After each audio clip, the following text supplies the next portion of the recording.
Jis buvo mąstytojas, nuo jaunystės jam rūpėjo ne paviršiniai dalykai, o gilesnė prasmė.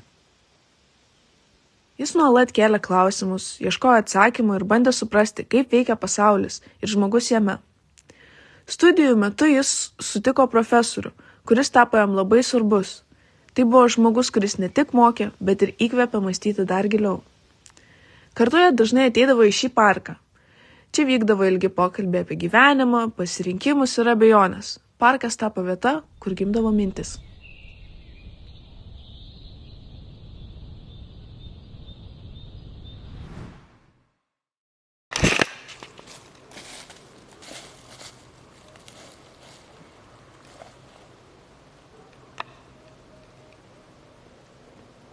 Kai profesoriaus nebeliko, viskas pasikeitė. Jis liko vienas su savo mintimis, kurios tapo sunkios ir chaotiškos. Tai buvo laikotarpis, kai jis abejojo viskuo ir neberado atsakymų. Vis dėlto jis sugrįžo į parką. Tai buvo vienintelė vieta, kuri dar turėjo prasmę. Tačiau iš pradžių ji jam nepadėjo. Jis vaikščiojo pažįstamais takais, bet viduje jautė tuštumą.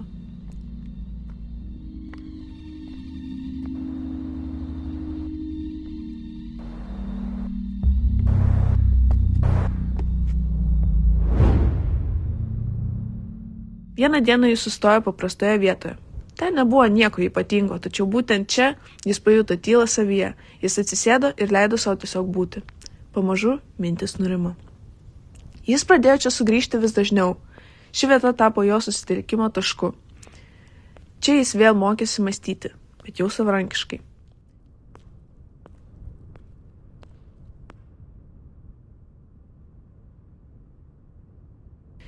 Vieną kartą jis nubrėžė aplink save kvadratą.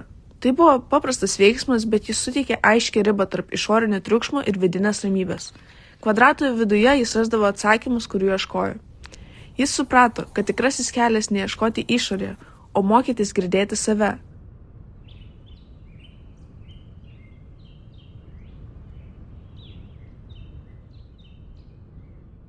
Laikui bėgant šioje vietoje atsirado skulptūra. Ji tapo šios istorijos simboliu, susitelkimo, tylos ir mąstymo galios ženklų.